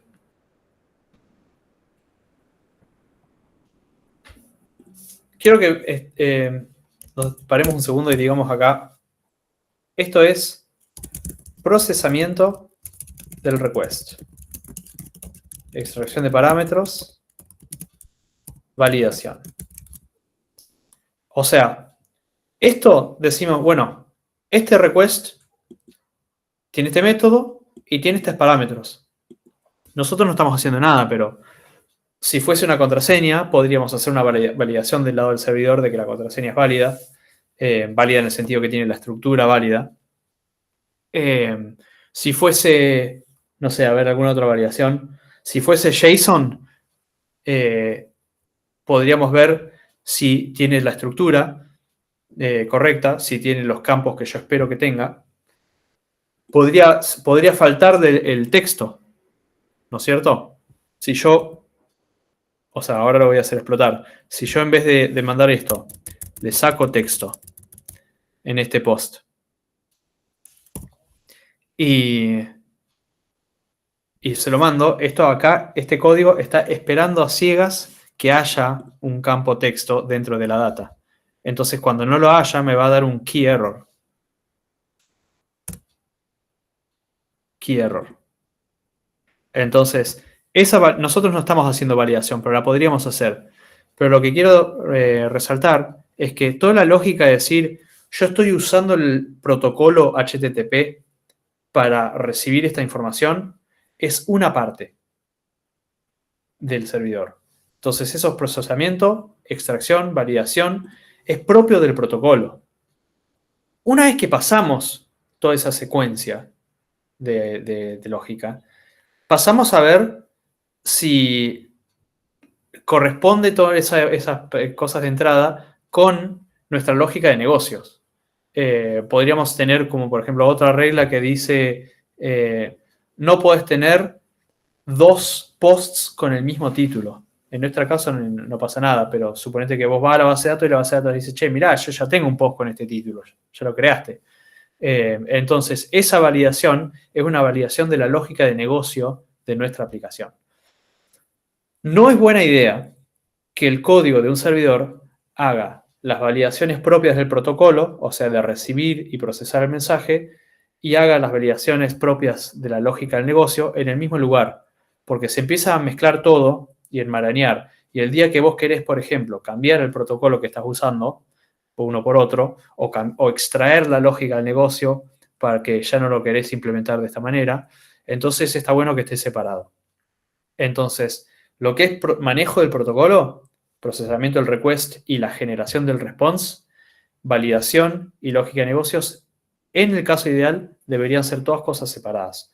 Pero eso también excede un poquito esta clase y no sé si esta materia, pero se los quiero dejar así como, bueno, esto es algo que se hace de otra manera normalmente.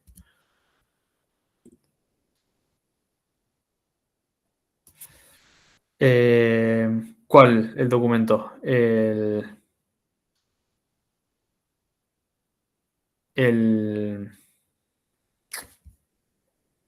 ¿Las diapos?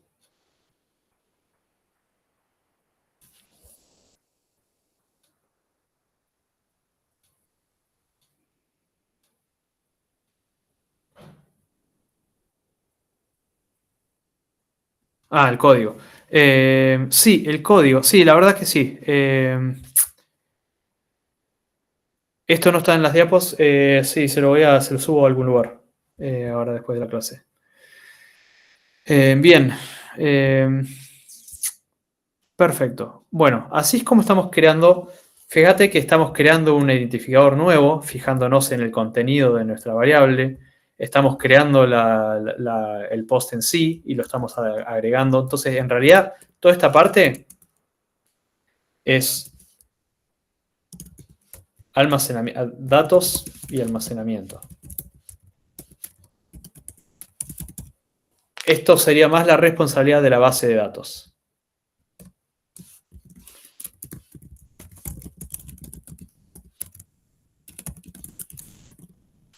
¿no?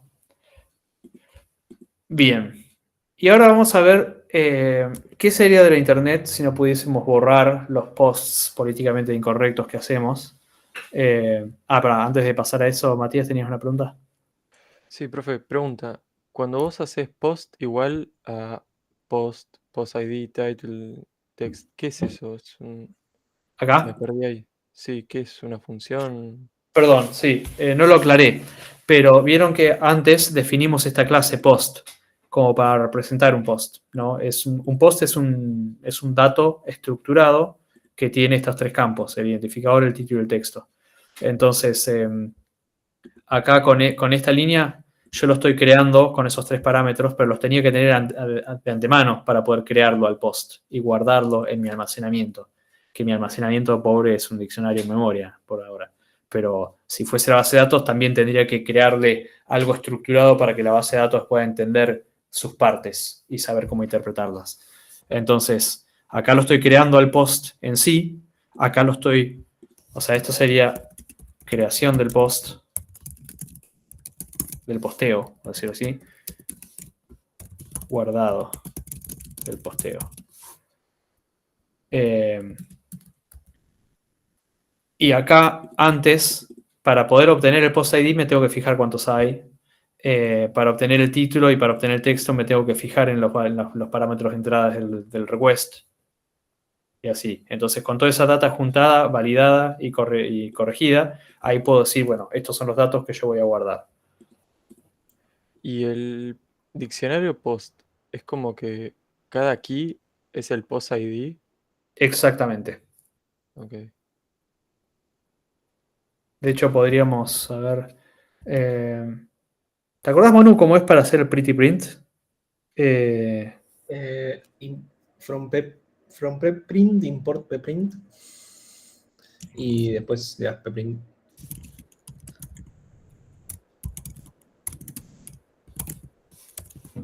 ¿No? ¿Así? Así, sí. Y después Y- usas esa función.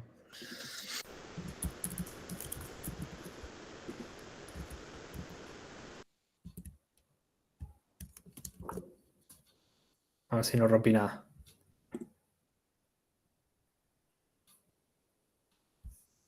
Rompí todo. Ah, no, pero lo había cerrado antes, ¿no?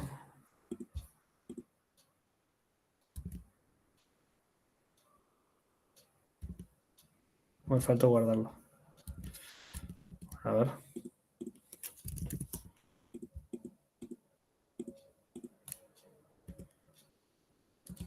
Ahí apareció. Acá está el post. Ah, acá, ahí me está imprimiendo. Pucha, yo pensé que me lo iba a mostrar más lindo. O sea, menos lindo, pero más.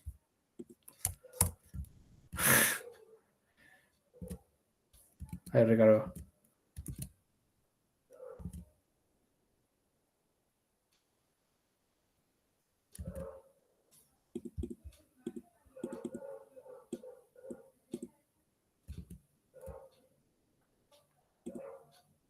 Pucha, que no me estoy dando cuenta.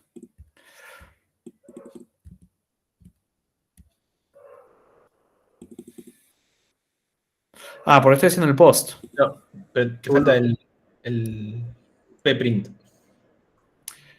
O sea, estás haciendo print. No, claro, pero. No está. Esta es la razón por la cual. Estaba en el método equivocado. Por eso no hay que hacer todo en el mismo archivo. Ahí está vacío. Pero fíjate que cuando me hace el reload por modificación, me está borrando la memoria. Me inicia un proceso nuevo.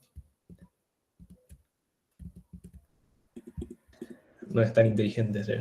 No es tan bueno. ¿Ves? Ahí va. Entonces ahora en el get me está mostrando el diccionario y me dice, bueno, la clave es 0 y cuando me lo imprime así como siempre. Me decía, ahora le agregamos uno más. Pues 2. Tiki. Ahí está con. Bien. Entonces, título 3, la tercera.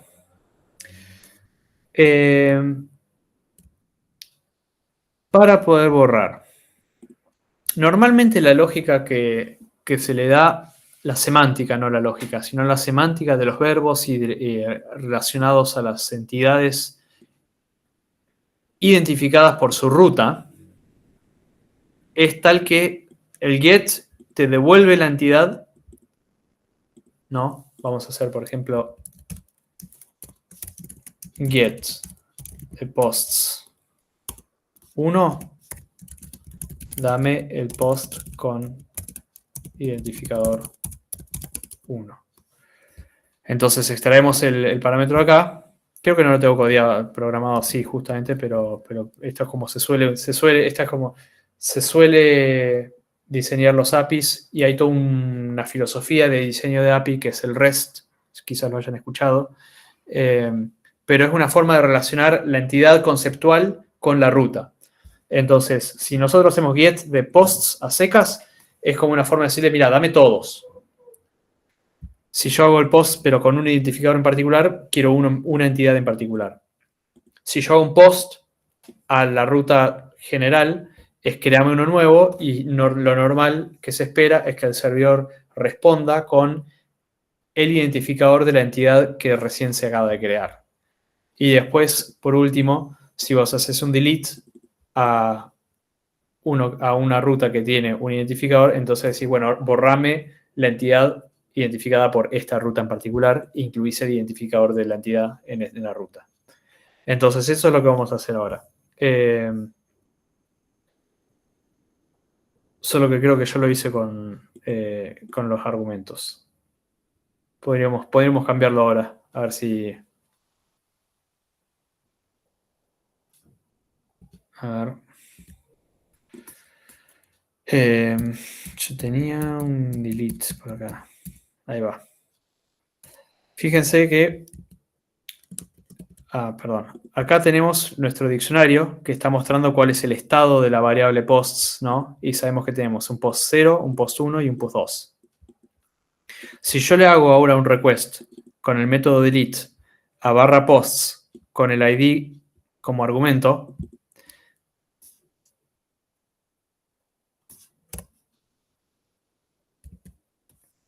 el delete lo que hace es extrae el argumento ID, lo convierte en un entero, busca en el diccionario y dice, sácamelo al que tiene este post. Si no hubiese un post con ese ID, habría un error y después te redirige. Nosotros le pedimos recién por terminal borrar el que tenía identificador 1, ¿no es cierto? Entonces, si yo ahora recargo, desapareció el 1.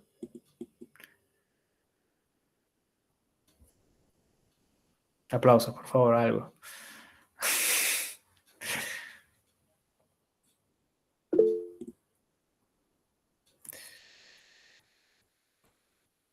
Bien. Línea 62, a ver. ¿Esta decías?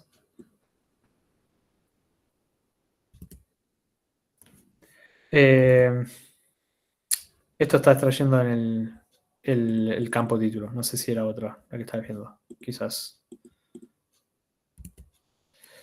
Bien. Bien. Así funciona Swappy, sí. Swappy creo que es bastante REST. Son un montón de reglas y convenciones. Pero también es como todo un mundo ver por qué. Y hay mucha. Y también es, ¿cómo decir? El RFC, ¿se acuerdan que vimos como el documento posta a posta de la Biblia, las leyes antiguas de cómo está especificado HTTP? Tienen un significado muy claro para qué significa, para qué se usa para cada cosa y qué es lo válido y qué es lo inválido para hacer dentro del protocolo. REST construye arriba de eso y es más como principios de guía. Y después hay mucho debate filosófico sobre cómo hacerlo bien y cómo hacerlo mal y qué es REST y qué no es REST. Pero en general el consenso es que si vas a hacer un API, ¿no? Una interfaz a tu negocio a través de rutas que representan entidades que después tienen lógica de negocios asociadas, lo mejor es que ese API responda o sea diseñado a los principios del diseño REST. Yo creo que tenía, si no me equivoco, a ver, este RESTfulapi.net tiene como un resumen. Wow, qué lento que está todo. Tiene como un resumen de los principios que debería tener REST, cómo usar cada método, etcétera, etcétera. Definiciones. Bueno, más o menos hasta acá, ¿qué es lo que vimos? Vimos un ejemplo un poquito más elaborado de diseño de API. Vimos cómo podría ser que un servidor guarda estado entre requests, cómo ese estado se puede utilizar para generar contenido dinámico, para que no sea siempre lo mismo, para que no sea un servidor de te mando un archivo y ya. Cómo vamos usando el API, o sea, la interfaz de Flask para ir construyendo las respuestas e interpretando las solicitudes, ¿no? Porque una cosa es sacar el parámetro name, otra cosa es sacar el parámetro ID para hacer el delete. Son distintas formas, hay distintos canales a través de los cuales se pasa información en el protocolo HTTP. Está el canal del URL, ¿no? Con el path, como vimos como con el name en Success. Está el canal de los query strings, que no los vimos, pero están ahí en el ID. Está el canal de los headers, como el ejemplo de location. Está el body, no hicimos un ejemplo todavía de pasar de un post, por ejemplo, y en vez de pasarle los campos a través de form data, de pasárselos en el body. Eso hubiese sido lindo, pero todavía no llegamos, quizás lo podemos llegar a hacer. Y son todas las distintas formas que el protocolo permite pasar información de uno al otro, de un lado al otro.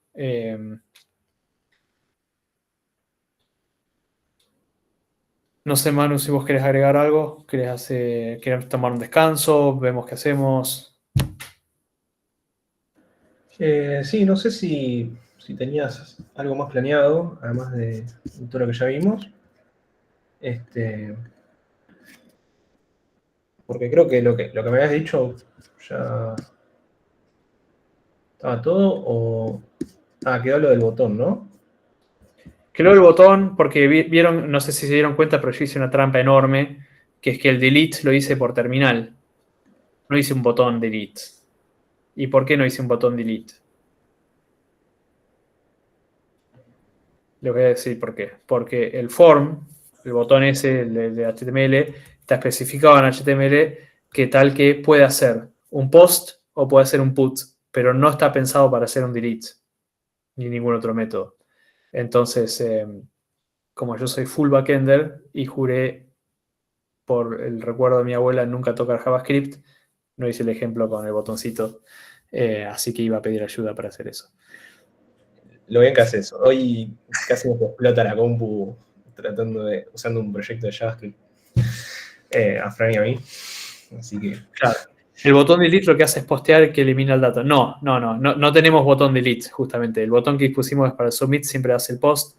Y después yo me escabullí por atrás y generé el delete a través de la terminal. Pero el siguiente paso para este pequeño ejemplito sería tener un botón en HTML que llama una función JavaScript y la función JavaScript genera un request con el método delete. Y esa sería la forma correcta de hacerlo. Claro, vieron el ejemplo que hicieron con Manu de los estados de ánimo. Ustedes tenían un botoncito al lado de cada elemento para borrarlo. Bueno, la idea es la misma, solo que en vez de borrarlo nada más en el navegador, que se borre en el servidor.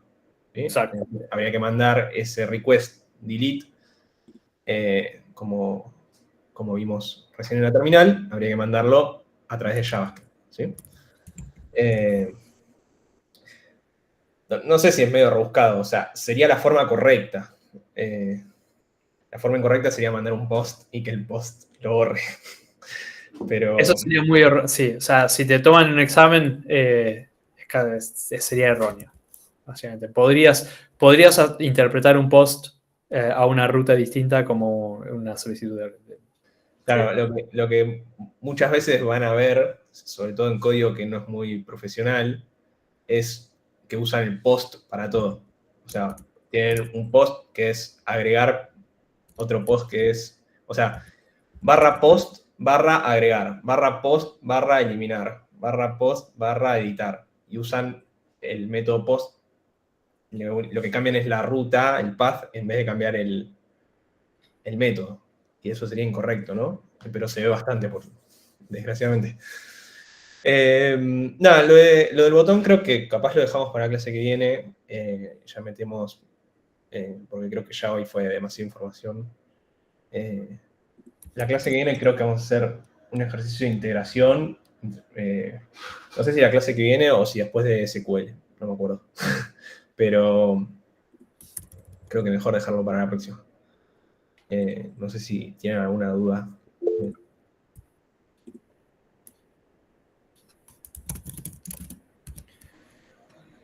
Dale, Matías, Sí, bueno, buenas noches. Quería consultarles si tenían información sobre parcial barra TP1. No, todavía no. Ok, genial, no pasa me- nada. Era para organizarlo. tengo que lograr que Manu me dé 5 minutos de su tiempo para sentarnos a definir cosas. Un Genial, comentario, muchas gracias. ahí edité las diapositivas y puse al final un link a donde está el código de lo que acabamos de ver.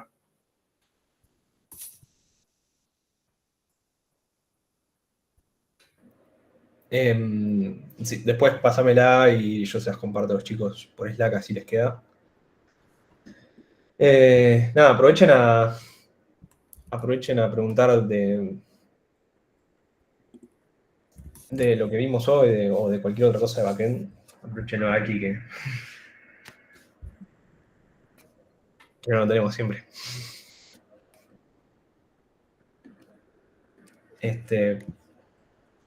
Pero bueno, nada, si no hay más dudas, creo que podemos ir cortando. Voy a la grabación.